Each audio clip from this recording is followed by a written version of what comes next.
শিখে গেলে দেখার টাইম নেই এখন। যখন সংগ্রাম হবে ইহুদিদের সাথে, কে এখন আকীদা সেটা দেখার টাইম নেই, সবাই ঐক্যবদ্ধ হয়ে একসাথে নামতে হবে। কথা বলেন ঠিক কিনা?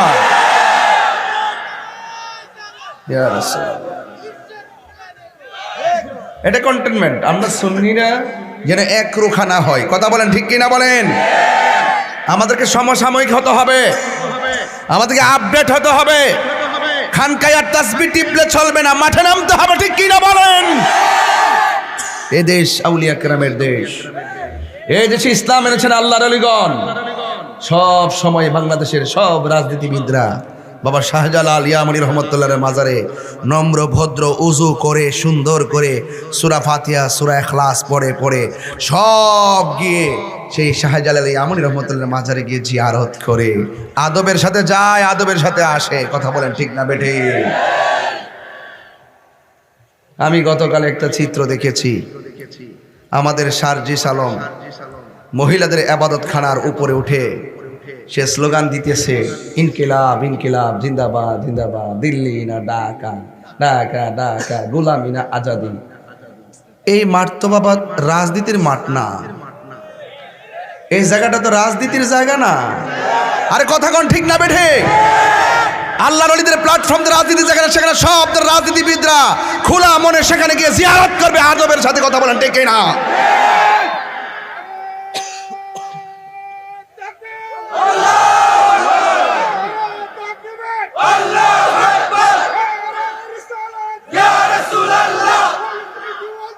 জিন্দাবাদ জিন্দাবাদ জিন্দাবাদ, আহলে সুন্নাত ওয়াল জামাত, সাহেব কিবলা নির্দেশ, বাঁচাও ঈমান বাঁচাও দেশ, বাঁচাও তো খারাপ সাজরে তরুণ জিন্দাবাদ। আল্লাহু আকবার বলেন। আপনারা অনেকে পক্ষ বিপক্ষ আছেন, এই কাজটা কি ভালো হইছে? এটা কি আগামী জন্য ভালো কল্যাণ বয়ে আনবে?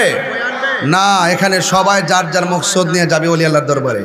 ওখানে গিয়ে এইভাবে এটাকে ডিস্টার্ব করা যাবে না। কথা বলেন ঠিক কিনা? সার্জিস আলমকে বলবো, তোমাকে দুঃখ প্রকাশ করতে হবে, তোমাকে দুঃখ প্রকাশ করতে হবে। এটা উচিত হয় নাই। কথা বলেন ঠিক কিনা বলেন? এই সময় এই বক্তব্যের আমি তীব্র নিন্দা জানাচ্ছি। কথা বলেন ঠিক কিনা? বাবা শাহজালালের উত্তরসূরিরা, এটা রক্ষণাবেক্ষণের দায়িত্ব সর্বপ্রথম আপনাদের। কথা বলেন ঠিক কিনা? আর আমরা তো আছি মাঠে ময়দানে, যে কোনো মুহূর্তে যে কোনো ক্রান্তি লগ্নে সার্বভৌমত্ব সুরক্ষায় ধর্মদ্রোহীদের বিরুদ্ধে দেশ নিয়ে ষড়যন্ত্র করা হলে, যে কোনো ধরনের অপপ্রচার, যে কোনো ধরনের অশালীন বক্তব্য, যে কোনো আপত্তিকর বক্তব্য, যা কিছু করা হবে সেটা নিন্দা ইনশাল্লাহ আমরা জানাবো। কথা বলেন ঠিক না বেঠে? বদর এসেছে হক কথা বলার জন্য। বদর হলো অসত্যের বিরুদ্ধে সত্যের বিজয়। কথা বলেন ঠিক কিনা? যদি বদরের চেতনায় কথা বলি, আমাকে হক কথা বলতে হবে। কে রাগ করবে গুসা করবে এটা আমার দেখার টাইম না। আমার এই প্রজন্মের জন্য মিসগাইড না হয়। এই প্রজন্ম অনেক যুবক পোলাপান আমার সামনে বসে ওয়াজ শুনে, অনেক দল করে, এখানে 47টা দলের লোক থাকতে পারে এখানে, কিন্তু আমি মনে করি যখন এই প্ল্যাটফর্মে আসবো তখন আমি মনে করবো আমার কোরআন, আমার সুন্নাহ, আমার রাসূল, আমার আল্লাহর ওলিগণ, সেই জায়গার দৃষ্টিভঙ্গি দেখে আমার কথা বলতে হবে। কথা বলেন ঠিক না বেঠিক? আমি কখনো ওয়াজের ভিতরে রাজনৈতিক প্রসঙ্গ টেনে আনি না, কারণ একটা স্টেজে বহুত রাজনৈতিক দল থাকতে পারে, কিন্তু আমার হক কথা যেটা বলতে হবে, যেটা সত্য সেটা বলতে হবে। আপনারা কি মনে করেন এভাবে কি উচিত হয়েছে? আল্লাহ আমাদের সকলকে বুঝার তৌফিক দান করুক। আরো বড় করবেন আমিন। বলছিলাম কোরআন নাজিরের মাস মাহে রমজান, মাসের নাম কি? রমাদানুল মুবারক। শাহরু রমাদান আল্লাযী উনজিলা ফীহিল কোরআন। এই রমজান মাস হলো কোরআন নাজিলের মাস। এই মাস অনেক ভাবে গুণান্বিত। একটা হলো এই মাসে লাইলাতুল কদর আছে। লাইলাতুল কদরি খায়রুম মিন আলফি শাহর। যে এই মাসটা হাজার মাস থেকে উত্তম। কথা বলেন ঠিক কিনা? এই জন্য শুধুমাত্র মাস পেয়েছেন, সাহারি খেলেন, ইফতার করলেন, এটার নাম রোজা নয়। হাতের রোজা আছে, কানের রোজা আছে, জবানের রোজা আছে, চোখের রোজা আছে, পায়ের রোজা আছে, মনস্তাত্ত্বিক রোজা আছে, আত্মার রোজা আছে। সবগুলোকে পবিত্র রেখে আল্লাহর বিধান পালন করার নামই হলো সিয়াম। কথা বলেন ঠিক কিনা? আমার ভাইয়েরা, বদরের যুদ্ধের কথা বলছিলাম। এই বদরি সাহাবীদের উসিলায় যেন আল্লাহ পাক আজকের মাহফিলটাকে কবুল করে সকলে বলেন আমিন। আরো জোরে বলেন আমিন। গভীর মনোযোগ। আমি যেই কথাগুলো বলবো খুব ধীরে ধীরে বলবো। শুরুতেই আমি কিছু কথা বলেছি, অনেক আনাগোনা হচ্ছে, অনেক কথা হচ্ছে। আমরা দায়িত্বশীল জায়গা থেকে যদি ওলি আল্লাহর ব্যাপারে কথা না বলি, ওলি আল্লাহর মাজারকে সুরক্ষার কথা না বলি, আর কে বলবে? সবাই তো ওলি আল্লাহর কদর বোঝে না, সবাই তো জিয়ারত বোঝে না। অনেকে আছে আমরা জিয়ারত করি, অনেকে বলে আমরা পূজা করি। এরা পূজাও বোঝে না, জিয়ারতও বোঝে না। এমন মানুষকে বোঝাইতে গেলে আমাকে কথা বলতে হবে। কথা বলেন ঠিক কিনা? এই জন্য আমার যুবক ভাইয়েরা, এই রমজান মাস চলতেছে, চলে যাচ্ছে, আমাদের কাছ থেকে বিদায় হয়ে যাচ্ছে। কবরবাসীরা আমার আল্লাহরে ডাক দিয়ে কই, আল্লাহ, ও আল্লাহ, আল্লাহ গো, এই রমজান মাসকে লম্বা করে দাও। এই রমজান মাস থাকলে বড় ভালো লাগে, রমজান মাসকে লম্বা করে দাও।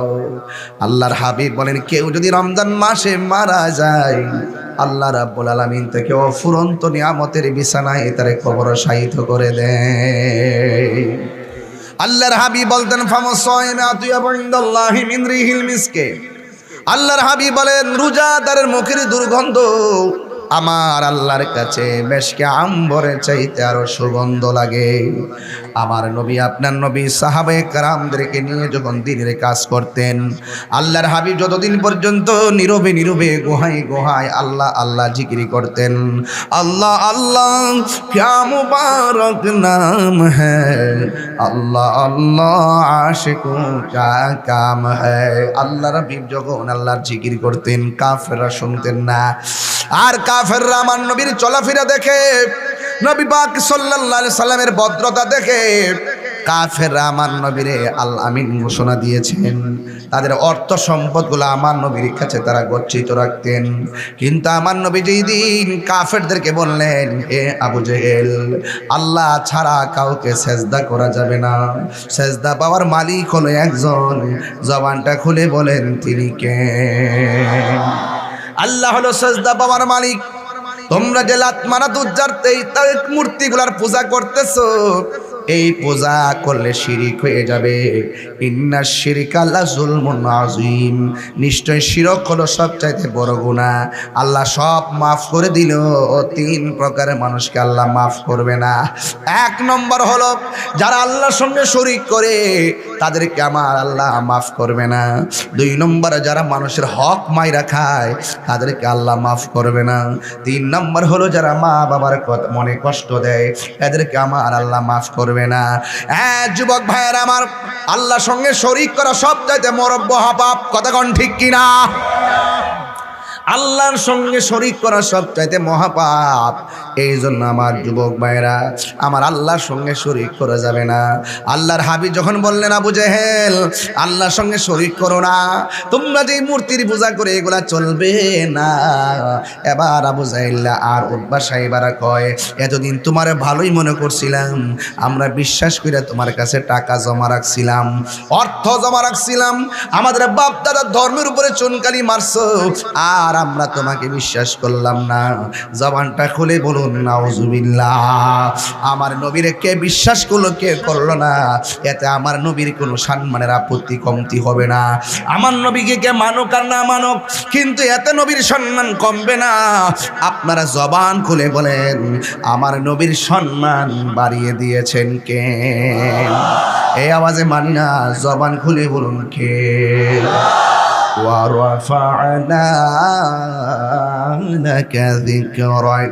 আল্লাহ বলে, হ্যাঁ বন্ধু, আমি আপনার সম্মানকে সমুন্নত করে দিয়েছি, আমি আল্লাহ আপনার সম্মানকে বাড়িয়ে দিয়েছি। আপনারা জবান খুলে বলুন, নবীর সম্মান কতটুকু দিয়েছেন, হাসরের ময়দানে বুঝবেন কতটুকু দিয়েছেন। আমার নবী বলে, আল্লাহ এই উম্মতটা দুজিকে হয়ে গেছে, একে আমার সঙ্গে জান্নাতে দিয়ে দাও। আল্লাহ বলে, যান নিয়ে যান। আল্লাহ এটা জাহান্নামী হয়ে গেছে। আল্লাহ বলেন নিয়ে যান। আল্লাহ এটা কবিরা গুনাহ করে ফেলেছে, আল্লাহ বলবেন নিয়ে যান। এটা নামাজ পড়ছে, পড়ার মতো পড়ে নাই, একে দিয়ে দান। আল্লাহর হাত, আল্লাহ বলবেন নিয়ে যান। শাফাআতি লি আহলিল কাবাইরি মিন উম্মতি, আমার নবী বড় বড় গুনাহগারদেরকে সুপারিশ কইরা কইরা জান্নাতে নিয়ে যাবে। নীতি নীতি নীতি নীতি কেমন সম্মান আল্লাহ বাড়াইছে দেখেন। নীতি থাকবে, নীতি থাকবে, নীতি থাকবে। আমার আল্লাহ বলেন ওয়ালা সাউফা ইউতিকা রাব্বুকা ফাতারদা। আল্লাহ রাব্বুল আলামিন বলেন ও বন্ধু, আমি আপনাকে দিতে দিতে দিতে দিতে দিতে দিতে দিতে দিতে এমন দেওয়া দিব। ওয়ালা সাউফা ইউতিকা রাব্বুকা ফাতারদা। আল্লাহ বলে ও বন্ধু, দিতে দিতে এমন দেওয়া দিব আপনি নবী সন্তুষ্ট হয়ে যাবে। নবী সন্তুষ্ট হয়ে যাওয়া মানে কি জানেননি? আল্লাহ আমি রাজি, ও আল্লাহ আমি সন্তুষ্ট, আর কেউ নাই। এই জন্য যুবক আল্লাহ রাব্বুল আলামিন হাবিব যখন তুলে ধরলেন আল্লাহ ছাড়া কারো ইবাদত করা যাবে না, জবানটা খুলে বলুন সেজদা পাওয়ার মালিক কে? আল্লাহ কি দুইজন না একজন? কুল হুয়াল্লাহু আহাদ আল্লাহুস সামাদ লাম ইয়ালিদ ওয়া লাম ইউলাদ ওয়া লাম ইয়াকুল লাহু কুফুয়ান আহাদ। আল্লাহ রাব্বুল আলামিন হাবিব বলেন ও পৃথিবীর মানুষ, তোমরা যারা এই সূরা ইখলাসটা সকালে 11 বার, মাগরিবের পরে 11 বার পড়বা, ফজরের পরে 11 বার পড়বা, মাগরিবের পরে 11 বার পড়বা, আল্লাহ রাব্বুল আলামিন তোমাদের জন্য জান্নাতে একটা বালাখানা বানায়া দিবে।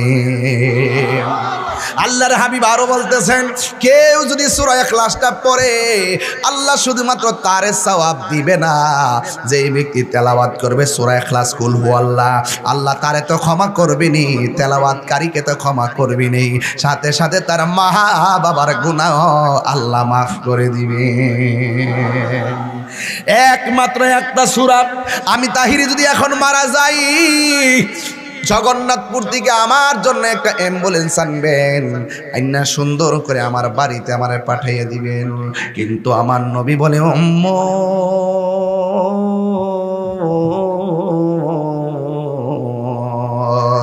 উম্মত রে, যেই দিন মানুষ জানাজার মাঠে যাবে, মরার আগে যদি কোনো ব্যক্তি মহব্বত করে একটা সূরার সঙ্গে,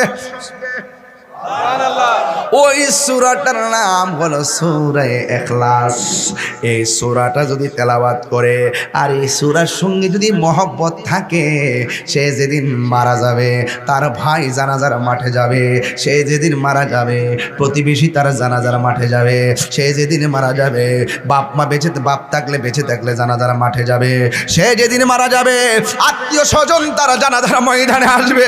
ও পৃথিবীর মানুষ, আমার নবী বলেন কে যদি সূরা ইখলাসের সঙ্গে মহব্বত রাখে তার জানাজায় শুধুমাত্র আপনজনই শরীক হবে না রে, তার জানাজায় আসমান থেকে জিবরাইল এবং মিকাইল এসে হাজির হয়ে যাবে।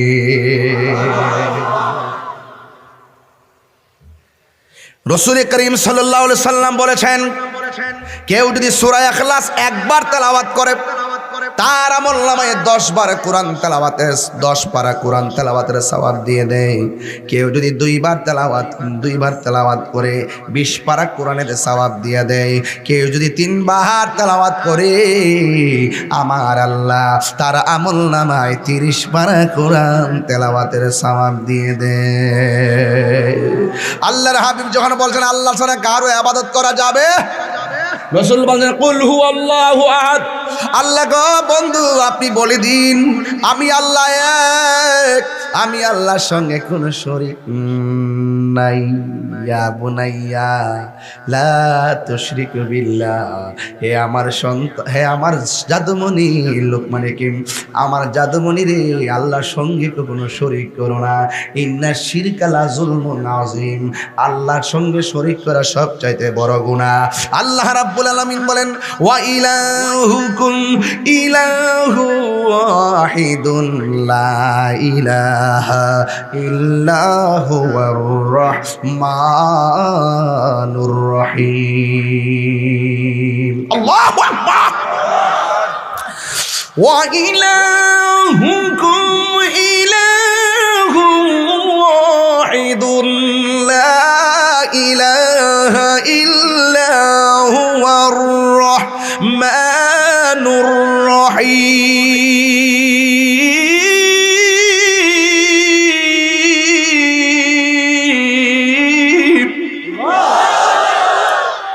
রাসূল যখন বলছে আল্লাহ ছাড়া কোনো আরো জোরে কোনো মাবুদ, আল্লাহ ছাড়া কোনো ইলাহ, তখন কাফেররা উল্টায়া গেছে। হক কথা বড় তিতা লাগে। তাহির হুজুর একটু আগে একটা হক কথা কইছে, অনেকের তিতা লাগবো। তিতা লাগলে অসুবিধা নাই, তিতার মাধ্যমে ব্যথা পাইলে অসুবিধা নাই। তোমার তিতা তোমার ব্যথা তোমার জায়গায় রাখো, আমাকে হক কথা বলার সময় দাও। কথা বলেন ঠিক কিনা? হক কথা বলতে হবে, কথা বলেন ঠিক কিনা বলেন? কে রাগ করবে কে গুসা করবে এটা আমি জানি না। রাসূল বলেছেন, রাসূল কারীম সাল্লাল্লাহু আলাইহি ওয়াসাল্লাম বলেছেন আল্লাহর সঙ্গে শরীক করা যাবে না, এটাই ফাইনাল। এরপর যদি কেউ শরীক করে তার সঙ্গে আমাদের সম্পর্ক থাকতে পারে না, এটাই ফাইনাল। এটাই ছিল বদরের মূল স্টিম। এরপরে আল্লাহর হাবিবের বিরুদ্ধে তারা চলে গেছে। এখন টাকা জমা রাখা যাবে না, এখন আর আলামিন বলা যাবে না। আমাদের বাপ দাদা ধর্মের উপরে চুনকালি মারছে, কিন্তু অসুবিধা নাই, আছে। কাফেররা গোপনে ষড়যন্ত্র করছে, নবীজিকে পেলে মেরে ফেলতে হবে। নাউজুবিল্লাহ কেন? নবীর উপরে অ্যাটাক করার জন্য যখন গোপনে ষড়যন্ত্র করেছে, যা কেউ জানে না জানে কে। ওয়া মাকারু ওয়া মাকারাল্লাহ ওয়াল্লাহু খায়রুল মাকিরিন। তুমি যতই কৌশল করো না কেন, তোমার সব বাটফারি জবাব রেডি আছে না নাই? তুমি যত গোপনে ষড়যন্ত্র করো, একজনের কাছে ওপেন জবান খুলে বলুন তিনি কে। ওয়া হুয়াল গফুরুল ওয়াদুদ যুল আরশিল মাজিদ ফাআলুল লিমা ইউরিদ। হাল আতাকা হাদিসুল জুনুদ ফিরআউন ওয়া সামুদ। ফেরাউনের কথা ভুলে গেলে চলবে না, সামুদে 7 গোত্রের কথা ভুলে গেলে চলবে না, লূত সম্প্রদায়ের কথা তা ভুলে গেলে চলবে না। হ্যাঁ বন্ধুগণ, যুগে যুগে যুগে যুগে যারা নাফরমানি করেছে, নবীর সঙ্গে নাফরমানি করেছে, ওলি আল্লাহদের সঙ্গে নাফরমানি করেছে, কোরআনের সঙ্গে নাফরমানি করেছে, ইসলামের সঙ্গে নাফরমানি করেছে, ফেরাউনের সাহাবায়ে কেরামের বিরুদ্ধে ষড়যন্ত্র করেছে। একটা কথা মনে রাখবেন, বড় বড় বেঈমান কাফেরদেরকে মারতে যাইয়া আমার আল্লাহ বড় বড় কামান ব্যবহার করে নাই, কামান ব্যবহার করেছেন। কি কামান জানেননি? ফেরাউনের নীলনদের মধ্যে ডুবাইয়া মারছে, আর নমরুদের ল্যাংরা মশা নাকে দিয়ে ঢুকাইয়া মারছে। আর বদরের জমিনে ছোট্ট 2টা বাচ্চার হাতে আবু জাহিলারে সাইজ করা হয়েছে। কথা বলেন ঠিক কিনা? আপনাদের মনে একটু কষ্ট হচ্ছে? আমি কি বেলাইনে কথা বলতেছি? মানে লাইন ঠিক আছে কি না বলেন? আমার ভুল হইলে আমাকে ধরবেন। কোরআন নাজিলের মাস তো একটু বেশি কোরআন তেলাওয়াত করতেছি। কিছু কিছু ছেলেরা আসছে যে আজকে হুজুর একটু শানটান গাইবো, মানে একটু ভাবনা আছে আর কি, বুঝতেছি আর কি। এই ভাবনা তো থাকবেই, ভাবনা না থাকলে কি আর দেশ থাকবে? একজন আছে, একটা আছে ভাবের দেশ, আর একটা আছে ববের দেশ। আমরা ভবের পাগল না, আমরা ভাবের পাগল। কথা বলেন ঠিক না বেটে? ভাব মানে হলো প্রেম, ভাব মানে হলো ভালোবাসা। দেখাই দিছে সোনারগঞ্জ মাধবপুর ডায়মন্ডের দল, কোটি টাকা বনাম ভালোবাসা। এমনই হয় ভালোবাসা, এমনই হয়। ভালোবাসা যদি থাকে দূরত্ব কোনো ব্যাপার না। কথা বলেন ঠিক না বেঠি? তবে আমাদেরকে এখন সিদ্ধান্ত পাল্টাতে হবে, সিদ্ধান্ত পাল্টাতে হবে। আমাদেরকে এখন রাজপথে আসতে হবে, ঠিক কিনা বলেন? আমাদের মতো লোক সংসদে গেলে দেশ ঠিক থাকবো, দেশের মানুষ ঠিক থাকবো, ধর্ম ঠিক থাকবো। এই জন্য অনেক অপশক্তিরা আমাদেরকে ভয় পায়। এই ভাগলা গেলে না জানি কিতা করে রে, বাপ দাহাইলা মিলে দিলে কোন দুর্নীতি রাখতাম না। কথা বলে ঠিক না বেঠে? দেশদ্রোহী, ধর্মদ্রোহী, সার্বভৌমত্বের বিরুদ্ধে আচরণ যারা করবে এদেরকে আমরা ছাড় দিয়ে কথা বলবো না। কথা বলেন ঠিক না বেঠে? ফের মাশায়েখরা এখন আগের চেয়ে অনেক ডেভেলপ ইনশাআল্লাহ। বুঝেন না রাজনীতির ভাষায় যখন কথা বলছি, বুঝেন নাই যে আমরা যেই মাঠে যাই সেই মাঠের সুর বুঝি। কোন ভাষা? কেউ হ্যাঁ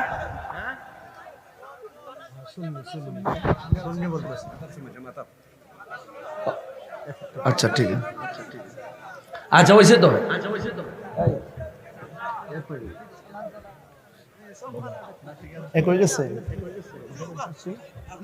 আচ্ছা অসুবিধা নাই, না উনি একটা লাভ দিছিল আর কি, একটা ফাল মারছিল, মনে করছি যে কোনো জজবা এসে গেছে নাকি, যদি শারীরিক সমস্যা তাহলে মেডিকেলে পাঠাবো, আর যদি প্রেমের জজবা তাহলে এখানে আরো একটা জজবা দিয়ে দিব। মারা বাজুরে কোনো কেন, প্রেম রোগের ওষুধ তো প্রেম হয় নাকি আর কিছু? সব রোগের ওষুধ আছে, মনের রোগের ওষুধ। আপনার আওয়াজ করে কোন ইজ্জতের মালিক কেডা? কষ্ট হচ্ছে আপনাদের? হ্যাঁ, জনম জনম যদি গাহি তোমার মহিমা গাওয়া শেষ হবে নাহি, দয়া করো মায়া করো, দয়া করো মায়া করো, ও হে দয়াবান তুমি রহমান, তুমি মেহেরবান। একটা জবানও বন্ধ রাখবেন না, জবান খুলে মায়ার সুরে বলুন সুবহানাল্লাহ। আমার নবী যখন উপেন কালিমার দাওয়াতে কাফেররা সরে গেল, কাফেররা যখন গোপনে আমার নবীকে মারার জন্য ষড়যন্ত্র শুরু করলেন, ইসলামের নাম নিশানা মুছে ফেলতে চায়, আল্লাহর কথা ছাড়া তো আমার নবী কোনো কথা বলে وَمَا يَنطِقُ عَنِ الْهَوَى إِنْ هُوَ إِلَّا وَحْيٌ يُوحَى। আল্লাহ বলে, বন্ধু আপনার বিপরীতে তারা ষড়যন্ত্র লিপ্ত, আজ বসে থাকবেন না, আপনি নেমে যান। সাহাবায়ে কেরামদেরকে নিয়ে আমার নবী একটা মাজলিসে শুরা করলেন, পরামর্শ সভা করলেন। সাহাবায়ে কেরামরা বলল, ইয়া রাসূলুল্লাহ, সত্য প্রতিষ্ঠায় প্রয়োজনে জীবন দিব, কিন্তু ঈমান দিব না। আপনি হুকুম দেন, আমরা মাঠে নামতে প্রস্তুত। সময় নির্ধারণ হয়ে গেল 17ই রমজান। সাহাবায়ে কেরাম রোজা রেখেছেন, রোজা। আর কাফেররা গায়ের মধ্যে তেল তুল মাইকা রেডি, যে কোনো মূল্যে আমার নবীকে মারতে হবে, সাহাবায়ে কেরামকে শেষ করে দিতে হবে, ইসলামের নাম নিশানা মুছে ফেলে দিতে হবে। কিন্তু আল্লাহর হাবিবকে সাহায্য করবেন কে? আরো বড় করে বলো কে? ও পৃথিবীর মানুষ, ও আমার জগন্নাথপুরের বাবা, ও আমার নন্দীরগাঁওয়ের বাবা, সাচায়নের বাবা, শুধু একটা কথা বলে যায়, এই বদরের প্রান্তর থেকে একটা শরীরের মধ্যে জিদ নেন, জিদ। আমরা জীবন দিব কিন্তু ঈমান দিব না। আল্লাহর হাবিব সাহাবায়ে কেরামদেরকে নিয়ে ময়দানে যাবে, ওই মুহূর্তে আমার নবীর সাথে দুইটা সন্তান, ছোট ছোট বাচ্চা, আমার নবীর সঙ্গে জিহাদের ময়দানে রওনা দিয়ে দিল। যুবক ভাইয়েরা, কেউ আছে সামর্থ্য নিয়ে গেছে, কেউ আছে মহব্বত নিয়ে গেছে, আমার নবীর সঙ্গে জিহাদের ময়দানে চলে গেল।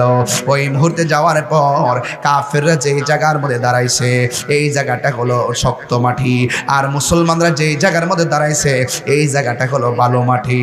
হ্যাঁ বন্ধুগণ, দুই জায়গায় দুই গ্রুপ দাঁড়ায় গেছে।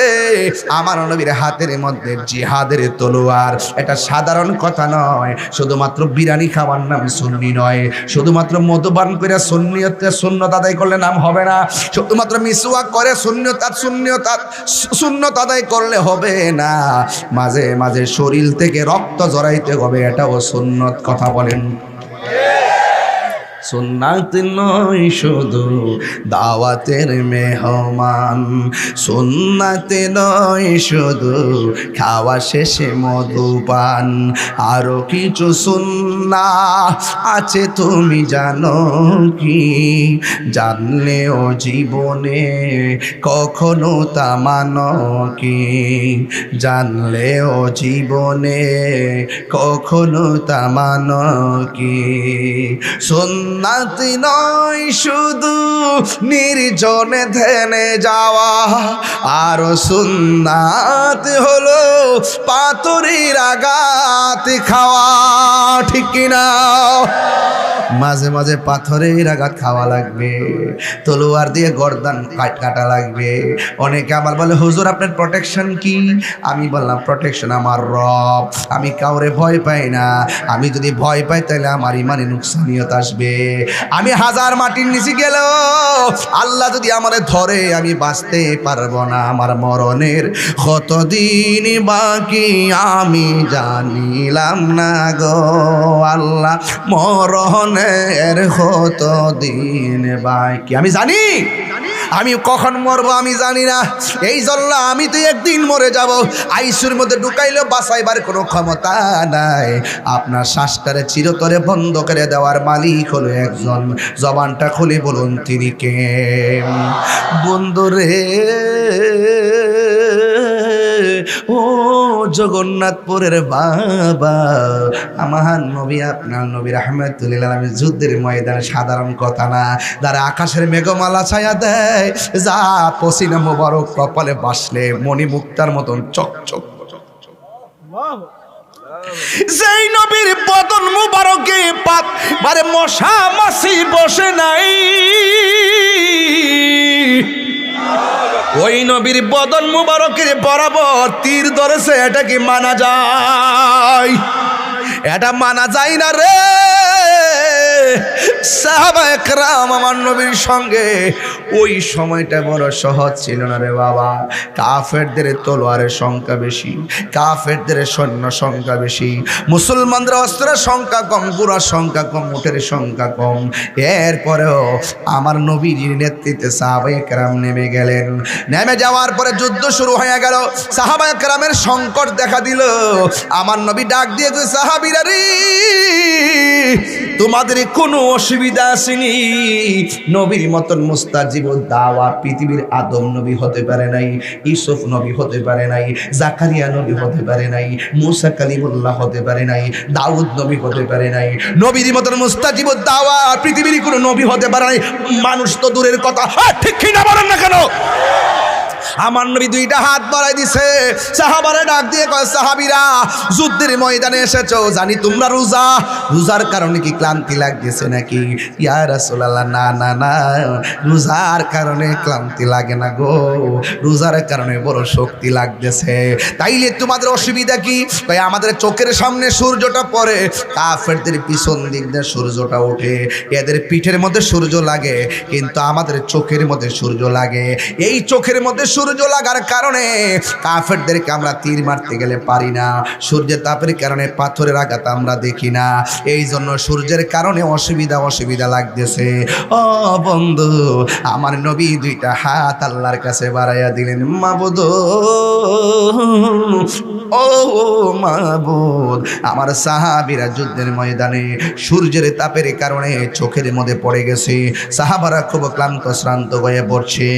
সাহাবায়ে কেরাম বলে, ও পৃথিবীর মানুষ,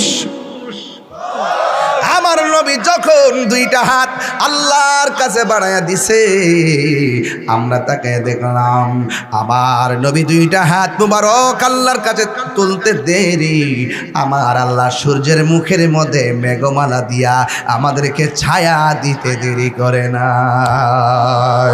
ওয়ালাকাদ নাসরাকুমুল্লাহু বিবাদরিন ওয়া আনতুম আযিল্লাহ। আল্লাহু আকবার। এত বড় গাড়ি, এত বড় ওয়াজ হাতে নিছি, জানি না শেষ করতে পারুন কিনা। এরপর আমি কাইটটা যাই যেন ওয়াজটা ফিনিশিং দিয়ে যেতে পারি। আল্লাহু আকবার কন্যা কেন? আমি ওয়াজের মধ্যে ভূমিকা আধা ঘন্টা আমার প্রাসঙ্গিক কথা বলি নাই। আমি আমার একটা অভ্যাস আছে, 5 মিনিট দিলে আমি 5 ঘন্টার কথা বলি। সময়ের দিকে তাকায় আমি কথা বলি, অযথা সময় নষ্ট করি না। এরপরে সাহাবায়ে কেরাম যুদ্ধ শুরু করলো। 1 নম্বর সমস্যার সমাধান করছেন কে? এরপরে সাহাবায়ে কেরাম যুদ্ধ শুরু করলো। ঘাটের ঘাট কয়েকটা শহীদ হয়ে গেছে। এবার আমার নবী শহীদদেরকে দেখে আমার নবী ডাক দিয়ে কয়, ও সাহাবীরা রে, ও সাহাবারা, তোমাদের আর কোনো সমস্যা আসেনি? সাহাবায়ে কেরাম ডাক দিয়া বলে, ইয়া রাসূলুল্লাহ, নবী গো, ও মায়ের নবী, একটা সমস্যা আছে। কয় কি? কয় সমস্যাটা নতুন করে দেখা দিছে। কয় কি? ওই ঘোড়া যখন নরম বালুর মধ্যে দৌড়াদৌড়ি করে, নিচ দিয়া ধুলা উড়ে, ধুলা উড়ে, ধুলার কারণে আমরা আমাদের পাশাপাশি মানুষ দেখি না। আর কাফেররা যেখানে দাঁড়াইছে এটা শক্ত মাটি, নিচ দিয়া ধুলা উড়ে না। উপর দিকে তীর মারলে সাহাবায়ে কারাম বিদ্যা যায়, উপর দিকে পাথর মারলে মাথা ফেটে যায়।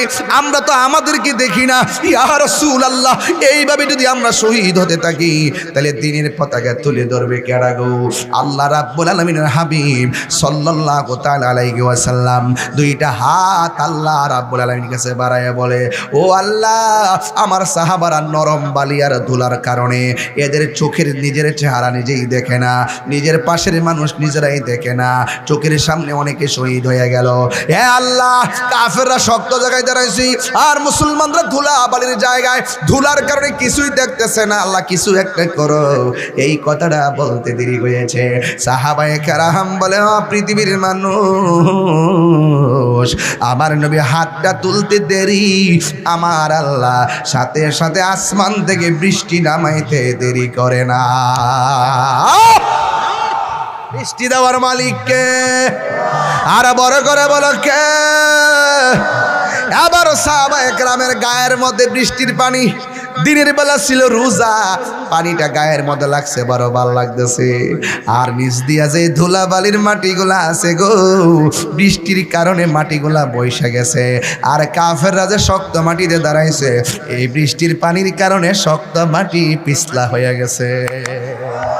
ইন্না বাতশা রাব্বিকা লাশাদীদ ইন্নাহু হুয়া ইউবদিউ ওয়া ইউঈদ।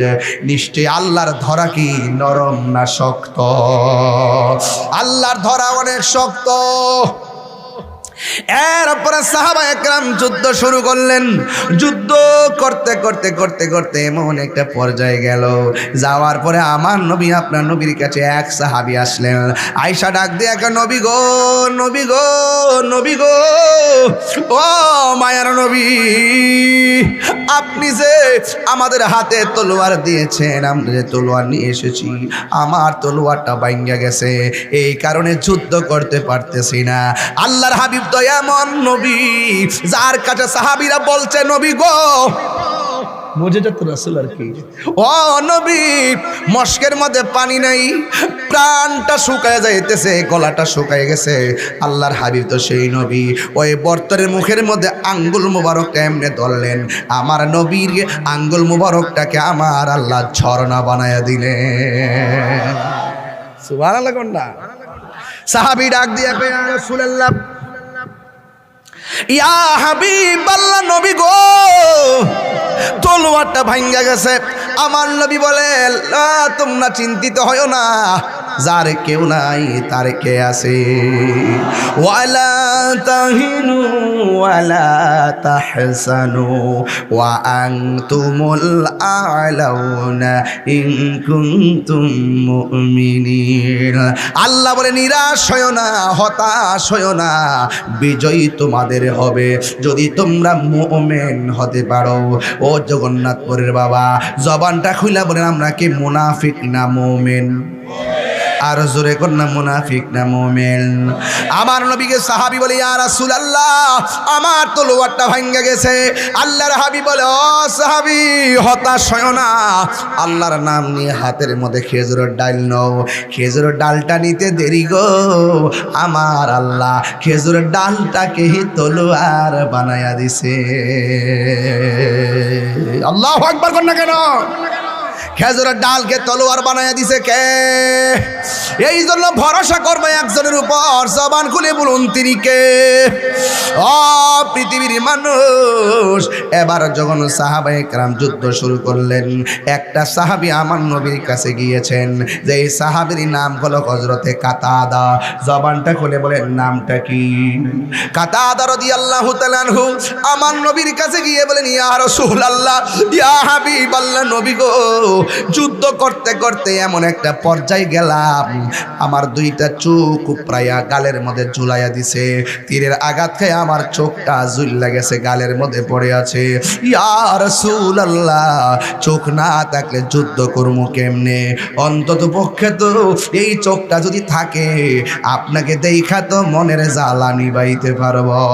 ইয়া রাসূলুল্লাহ, মেহেরবানি করি আমার চোখটাকে ভালো করে দেন। আল্লাহর হাবিব সাল্লাল্লাহু আলাইহি ওয়াসাল্লাম বলেন, কাতাদা, আমি তোমার কাছে প্রশ্ন করতে চাই, তুমি কি চোখ চাও না জান্নাত চাও? তুমি কি চোখ চাও না জান্নাত চাও?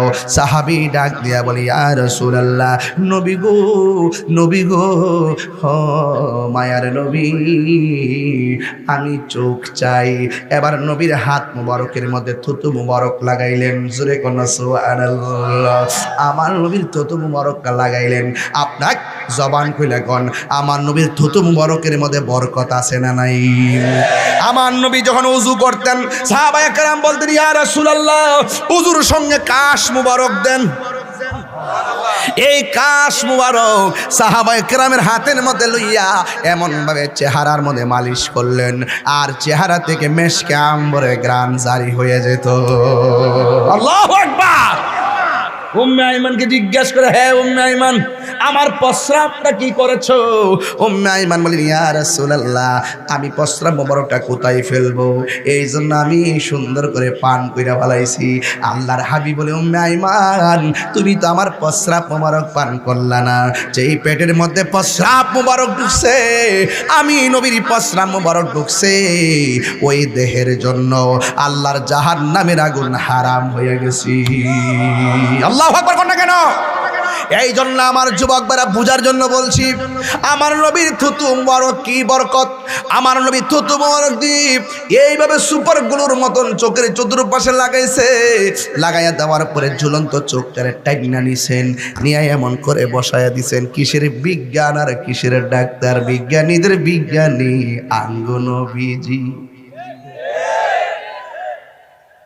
আপনার বোম পেয়েছে, ওই যে মাঝে মাঝে কিছু লোক উঠে, ওরা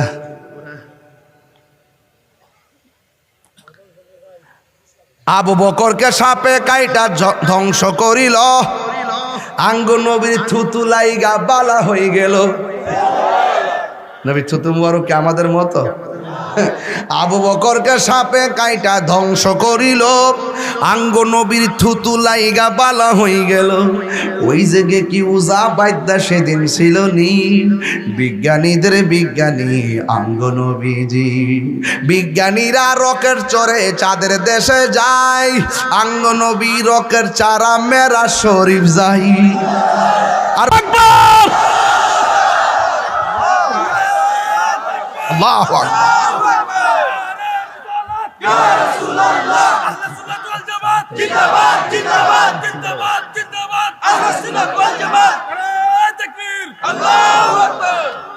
কষ্ট হয়েছে আপনাদের? আমার নবীর সঙ্গে কি কোনো তুলনা আছে? আর আসলে কোনো তুলনা আছে? বিজ্ঞানীরা রকেট চড়ে চাঁদের দেশে যায়, আঙ্গ নবী রকেট সারা মেরা শরীফ যাই। সেই যুগে কি রকেট বিমান সেদিন ছিল নি? বিজ্ঞানীদের বিজ্ঞানী আঙ্গ নবীজি। সুবহানাল্লাহ কয় না? এ বন্ধুরি, নবীর তুতুম বড় সুপার গ্লুর মতো এমনি লাগাইয়া দিয়া ঝুলন্ত চোখটারে এমন ভাবে তুইলা নিয়ে বসে কয়, কাতাদা, চোখের অবস্থা কি? চোখটা খুললে দেখো দেখো কিনা। কাতাদা বলে, নবী গো, নবী গো, নবী গো, আগে যেমন দেখতাম এখন তার চাইতে দ্বিগুণ ভালো দেখি। আরো জোরে সুবহানাল্লাহ কেন? বরকত আছে না নাই? এরপর আমার নবী তারা প্রশ্ন করে, হ্যাঁ কাতাদা, দুনিয়ার সবাই জান্নাতের পাগল। কিসের পাগল? সবাই জান্নাতের পাগল, কিন্তু তুমি জান্নাত চাইলা না, আমার কাছে কেন তুমি চোখ চাইলা? তার কারণটা কি? তোমার জিজ্ঞাসা করলাম তুমি কি চোখ চাও না জান্নাত চাও? তুমি বলছো চোখ চাই, সবাই জান্নাত চাই, কিন্তু তুমি জান্নাত কেন চাইলা না? ওই কাতাদা রাদিয়াল্লাহু তাআলা ডাক দিয়া বলে, ইয়া রাসূলুল্লাহ, নবী গো, ও মায়ার নবীজি, আমি নবীর পিছনে নামাজ পড়ি, আমি নবীর সঙ্গে ইফতার করি, আমি নবীর নেতৃত্বে জিহাদের ময়দানে এসেছি, আমি নবীর জন্য, আল্লাহর দ্বীনের জন্য গায়ে থেকে রক্ত জড়াইছি, চোখের কুরবানি দিয়েছি, আর নবীর কাছে দরখাস্ত করেছি, আর আমার নবী আমার মায়া কইরা চোখ লাগাই দিতেছে। যে নবীর পিছনে নামাজ পড়ে আর যেই নবী মায়া কইরা উম্মতের চোখ ভালো করে দেয়, ঝুলন্ত চোখটা জায়গায় লাগাইয়া দেয়, ওই কাতাদার জান্নাত চাওয়া লাগে না, জান্নাত তো এমনিতেই অবধারিত হয়ে যাবে। আল্লাহু আকবার। এই আমার যুবক ভাইরা, এরপরে আমার নবী সাহাবায়ে কেরাম দিকে ডাক দিয়ে, সাহাবারা তোমাদের আর কোনো সমস্যা আসেনি? সাহাবায়ে কেরাম বলে, ইয়া রাসূলুল্লাহ, ইয়া হাবিবাল্লাহ, নবী গো, আর কোনো সমস্যা নাই, তবে একটা সমস্যা নতুন করে দেখা দিছে, একটা সমস্যা নতুন করে দেখা দিছে। কয় কি সমস্যা? কয়, ইয়া রাসূলুল্লাহ, এমনি তো আমাদের সংখ্যা কম, ওদের সংখ্যা হলো 1000-এর উপরে, কিন্তু এখন দেখতেছি কয়েক হাজারের উপরে, এদের পাশাপাশি আরেকজনকে ছায়ার মতো দেখা যায়। এরা কারা? আল্লাহর হাবিব বলে, কাফেরদেরকে সহযোগিতা করার জন্য তাদের পাশে জিন নামছে, জিন। ইয়া রাসূলুল্লাহ, আমরা এমনিতে সংখ্যা কম, আবার জিন নামছে, পারমু কেমনে? আল্লাহর হাবিব বলে, চিন্তা করো না, যার কেউ নাই তার কে আছে। আল্লাহু ওয়ালিয়ুল্লাযিনা আমানু ইউখরিজুহুম মিনাজ যুলুমাতি ইলান নূর। চিন্তার কোনো কারণ নাই, হেদায়েতের মালিক হলো আল্লাহ, সাহায্যের মালিক হলো আমার আল্লাহ, দয়ার মালিক হলো আমার আল্লাহ। একদম গরিব, কিচ্ছু নাই, আপনার কিচ্ছু নাই বলতে কিচ্ছু নাই, কিন্তু বিমান দেখলে মদিনা যাইতে মন চায়, কিন্তু কিছুই নাই, যাইবেন কেমনে? আমার নবী বলে, চিন্তা করো না, মহব্বত যেখানে থাকবে আমি নবী সেখানে হাজির হয়ে যাব। দয়ার মালিক কে?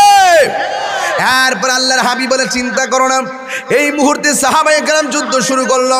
আল্লাহর হাবিব দোয়া করার পর সাহাবায়ে কেরাম বলেন, আমরা কাফেরদেরকে আঘাত করার আগে কে যেন আমাদের পক্ষ হইয়া কাফেররা মাইরা ফেলে, আমরা মানুষ দেখতেছি না।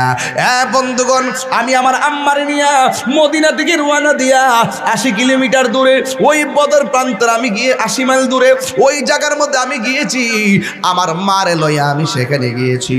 বদরের প্রান্তরটা ঘুরে ঘুরে দেখছি আবু জাহিলের কোন জায়গায় মারছে। একটা স্তম্ভ আছে, ওই স্তম্ভের ভিতরে 14 জন সাহাবা শহীদ হয়েছেন, তাদের নামগুলো দেওয়া আছে। এটার পাশে বদর উপত্যকায় 14 জন সাহাবীর মাকবারা আছে, বদরের সাহাবীদের মাকবারা আছে। ওই জায়গাগুলো আমার মারে লই আমি জিয়ারত করেছি। সাহাবায়ে কেরাম বলে, আমাদের পক্ষে কোনো মানুষ দেখি না, কে যেন কাফেররা মেরে ফেলে। না না না, আল্লাহ রাব্বুল আলামিন কোরআনে বলেন, আমার বন্ধু নবী যখন আমার কাছে সাহায্য চাইলো, আমি আল্লাহ রাব্বুল আলামিন আসমান থেকে মুসলমানের পক্ষে ফেরেশতা নামায়া দিয়েছি। ওই ফেরেশতা যেই পাহাড়ের মধ্যে নামছে, ওই পাহাড়টা আমি দেখে এসেছি। আল্লাহু আকবার কোন কেন? ওই পাহাড়টা সাদা বালুর পাহাড় হয়ে আছে, ওই জায়গাটা আমি দেখে এসেছি। এবার সুন্দর করে যুদ্ধ শুরু হয়ে গেল, একের পরে কাফেরদেরকে নাস্তে নাবুদ করে দিল। আমি বলেছিলাম ছোট্ট 2টা বাচ্চা ওই ময়দানে গিয়েছিল, ওই 2টা বাচ্চা রাস্তা দিয়ে হাঁটে। ওই মুহূর্তে সাহাবায়ে কেরাম বলে, হ্যাঁ বাচ্চারা, তোমরা আসছো জিহাদ করার জন্য, জিহাদও করলা না, পাথর মারলা না, এখানে কেন তোমরা ঘোরাঘুরি করতেছো? এই ছোট্ট 2টা বাচ্চা কয়, আমরা আপনাদের মতন মাঠে থাকতে পারবো না, কিন্তু আমরা মনে মনে কাফেরদের লিডার যে আছে তারা তালাশ করতেছি। এই লিডারটা কোন জায়গা? ওই লিডারটা ঘোড়ার উপরে পয়সা পয়সা হুকুম দিতেছে। ছোট্ট বাচ্চা 2টা কয়, ভাই রে, এটা নাকি লিডার আবু জাহিল্লা, তাইলে যা করার তাই করবো, যেই নিয়ত করছে সেই নিয়তই করবো। এবার ছোট বাচ্চাটা ওই ঘোড়ার কাছে গেল, যাবার পরে ঘোড়ার হাঁটুর মধ্যে কোপ দিল। আবু জাহিল্লা গাটটা নিচু করে দেখতে গেল, আর পরের বাইটা আবু জাহিল্লার গায়ের মধ্যে আঘাত করলো। আঘাত করার পরে আবু জাহিল্লা ছোট্ট দুইটা বাচ্চার হাতে দুনিয়া থেকে বিদায় হয়ে গেল। আর বদরের যুদ্ধের পতাকা মুসলমানদের হাতে চলে আসলো। যুবক ভাইয়েরা আমার কথা হলো সেখানে না, আমার কথা হলো এটাই, যুদ্ধের জয় পরাজয় সংখ্যার উপরে নির্ভর করে না। কথা বলেন ঠিক কিনা বলেন? যুদ্ধের জয় পরাজয় সংখ্যার উপরে নির্ভর করে না, যুদ্ধের জয় পরাজয় নির্ভর করে একমাত্র আল্লাহর উপরে, অবিচল আস্থার উপরে। এই জন্য আমার যুবক ভাইরা তাকাইয়া দেখো ফিলিস্তিনের দিকে এমনভাবে মারতেছে, এরপর শেষ করতে পারে না। মনে হয় যেন এই দিকটা মারে আল্লাহ, ওই দিকটা আবার জন্মায় দেয়। কথা কোন ঠিক না বেঠে? খেয়াল করে দেখেন, খেয়াল করে দেখেন, মাঝে মাঝে খেয়াল করবেন কেমনি কি হয়, কেমনি যে কি হয়, এটা আল্লাহর দয়ায় হয়। কথা কোন ঠিক কিনা? এই জন্য মুসলমান ও জগন্নাথপুরের বাবা, পায়ের মধ্যে হাত দিয়ে বলি, আমি যুদ্ধের ময়দানে ঘটনা সংক্ষেপে বলেছি। কেন বলেছি না বললে আর কোন দিন বলবো? আগামীকাল যেখানে বদর আজকেই তো 12-28 না, এই তো চলে আসছে। আগামীকাল যেখানে বদরের যুদ্ধ সংঘটিত হয়েছে, ওই সময়টা না জানি কেমন ছিল রে। সাহাবায়ে কেরাম যুদ্ধ কিনা বড় ক্লান্ত হয়ে গেছে। ফেরার পথে আমার নবী দুইটা জায়গায় বসছেন। একটা জায়গার নাম হলো বীরে শেফা, আর একটা জায়গার নাম হলো বীরে রাওয়াহা। ওই জিহাদের মাঠ থেকে ফেরার পথে, বদর থেকে মদিনার দিকে আসার পথে সাহাবায়ে কেরাম ওই জায়গার মধ্যে বসলেন। এক সাহাবী ডাক দিয়া কয়, ইয়া রাসূলুল্লাহ, নবী গো, ও মায়ার নবীজি, এবার আমরা এখানে আসলাম, বড় তৃষ্ণা লেগে গেছে, মন চাইতেছে আমরা পানি পান করব। সাহাবী বলে, আল্লাহর হাবিব বলেন, তোমরা বীর থেকে বীর মানে কূপ, এই কূপ থেকে তোমরা পানি পান করো। সাহাবায়ে কেরাম বলে, ইয়া রাসূলুল্লাহ, এই পানিটা দুর্গন্ধ লাগে, এই পানিটা লবণাক্ত লাগে, এই পানিটা মুখের মধ্যে নেওয়া যায় না। অন্যরাও এতে পেয়েছি কাফেররা ষড়যন্ত্র করে এটার মধ্যে আগে থেকে বিষ মিশিয়ে রাখছে, জানে এই দিকটা সাহাবারা আসলে, আমার নবী আসলে কূপ থেকে পানি পান করবে, আর এই পানি পান করে যেন মারা যায়, এইভাবে তারা ষড়যন্ত্র করেছে। সাহাবায়ে কেরাম মুখের মধ্যে পানি নিয়ে কয়, ইয়া রাসূলুল্লাহ, দুর্গন্ধ লাগে, লবণাক্ত লাগে, জিহ্বার মধ্যে কোনোভাবেই পানিটা নেওয়া যায় না। ওই মুহূর্তে আল্লাহর হাবিব বলেন, তাই নাকি? আমার নবীজি উঠলেন, ওইটা কূপের ভিতরে আমার নবী থুতু মুবারক দিলেন। থুতু মুবারক দিতে দেরি, ওই দিন যে পানিটা পরিষ্কার হয়েছে আর মজাদার হয়েছে। সায়েন্টিস্ট বিজ্ঞানীরা বলেন, এই পৃথিবীর মধ্যে সবচাইতে 1 নম্বর পানি হলো জমজমের পানি, আর 2 নম্বর অনেক মর্যাদাবান বিশুদ্ধ পানি হলো বীরে শেফার পানি। সেই দিন থেকে কূপের পানি হয়েছে শেফা। যারা ওই পানিটা, আমি নিজে যাওয়ার পরে সাদা বোতল দিয়া বইরা বেগ করে বাড়িতে লইছি, ওই পানিগুলা দিয়া ওযু করছি, ওই পানি মুখের মধ্যে দিলাম, গলার মধ্যে দিয়া কইলাম, নবী গো, আমি আপনার ক্যানভাসার করি, বাংলার জমিনে আমি অনেকগুলা পাগল রাখিয়েছি, এদের সামনে যখন আপনার কথা বলি, ওরা আপনারা দেখে নাই, কিন্তু চোখের পানি ফালাইয়া কাঁদে। আপনারে তারা পাথর মারছে, এদের সামনে যখন উহুদের কথা বলি, এদের সামনে যখন তায়েফের কথা বলি, আপনার বাংলার উম্মত পাগলগুলো চোখের পানি ফালাইয়া কান্দে। এইভাবে আমি আপনার ক্যানভাসার করি, এই গলাটা বাইরে বাইরে ক্যানভাসার করি। ইয়া রাসূলুল্লাহ, উনজুর হালানা, ইয়া রাসূলুল্লাহ, ইসমা ক্বালানা, নবী গো, আমার অবস্থা দেখেন, নবী গো, আমার কথা আপনি শুনেন। এইভাবে বিনাইয়া চোখের পানি ফালাইয়া, এই পানি দিয়া গলার মধ্যে লাগাইয়া মুখের মধ্যে মেসেজ দিয়া খাইতে শুরু করলাম। ও পৃথিবীর মানুষ, এই জন্য আমি প্রায় মাহফিলে গজলটা বলি, কইতাম নিরে বাজান, ভালোবেসে নবীজিকে, ভালোবেসে নবীজিকে হৃদয় মাঝে ধরে রাখিব, নবী নবী করে আর কত কাল আমি কাঁদব, নবী নবী করে আর কত কাল আমি কাঁদব, এই কান্দনে কবে জানি হবে সমাধি, কেন্দে কেন্দে চোখের জলে হয়ে যায় নদী। তোমার পাগল বলে লুকে মন্দ বলে, তোমার পাগল বলে লুকে মন্দ বলে, বলুক তোমায় ভালোবাসবো।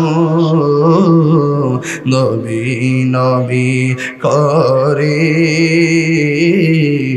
আর কত কাল আমি কাঁদব। এই সবাই ভালোবেসে নবীজিকে ভালো হৃদয় মাঝে ধরে রাখিব। নবী নবী করে আর কত কাল আমি কাঁদব। জোরে জোরে কি আল্লাহু আকবার বলা যাবে না? সাহাবায়ে কেরাম কি রোজা ভাঙছে, সাহাবায়ে কেরামকে যুদ্ধের ময়দান থেকে পলায়া গেছে। অনেক মানুষ আছে সুবিধাবাদ জিন্দাবাদ আসেনি। হুজুর ওই ফিলিস্তিন যুদ্ধ হইতাছে, একটু আয়েন না সিলেট একটা প্রতিবাদ সভা করি, কি দরকার? এইভাবে চলবে না। আমি তো বিশ্বাস করি আমাদের অস্ত্র না থাকতে পারে, তাহাজ্জুদ নামাজের টাইমে যদি চোখের পানি ফেলাইয়া আল্লাহর কাছে সাহায্য প্রার্থনা করি, আল্লাহর কসম করে বলি আশিকের চোখের পানি ওই ইসরায়েলি এই সাম্রাজ্যবাদীদের জন্য ক্ষেপণাস্ত্র হয়ে যাবে।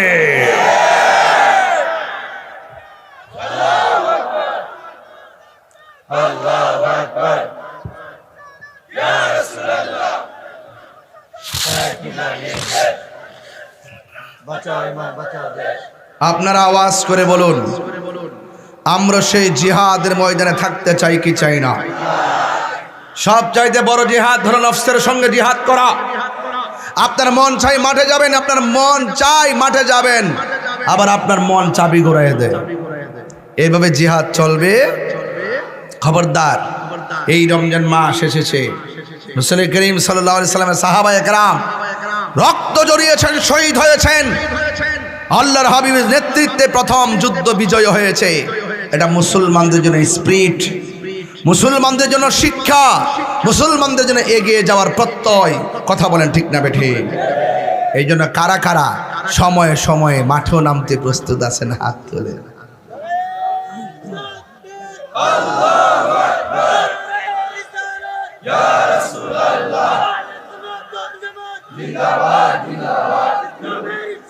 নারে তাকবীর, আল্লাহু আকবার, ইয়া রাসূলুল্লাহ,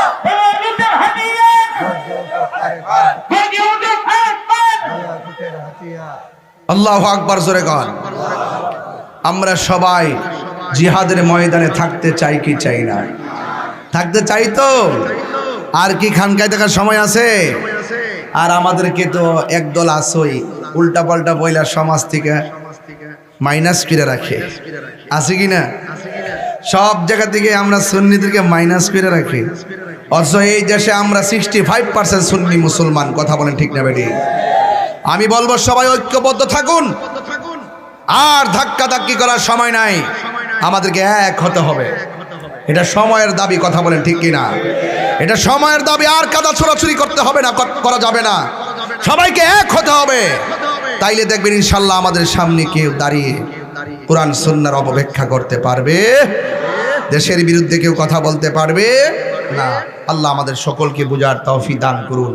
সবাই জবান খুলে কোন আমিন। এখন যদি বিদায় বেলা সাইডটা অপ্রিয় সত্য কথা কই, আপনাদের কি কষ্ট হবে? আঙ্গ দেশে অনেক মানুষ দেখবেন, এই এই এই এই এই এই ছেলে, এই ছেলে, এই ছেলে, বসো বসো, এই ছেলে,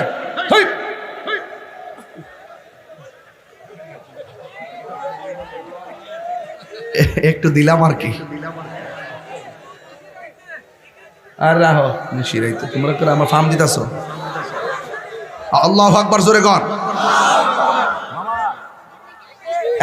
কয়েকটা অপ্রিয় সত্য কথা বলি, অনেকের অপ্রিয় হলো এটা সত্য। রমজান মাসে পুরা মাস 4-5টা রোজা রাখে ভাই সাহেব, দেখবেন যিনি 10টা 20টা 15টা রোজা ভাঙ্গে এটি ঈদগার ময়দানে সবার সামনে যায় বসে, আর জিডিরে দেখবেন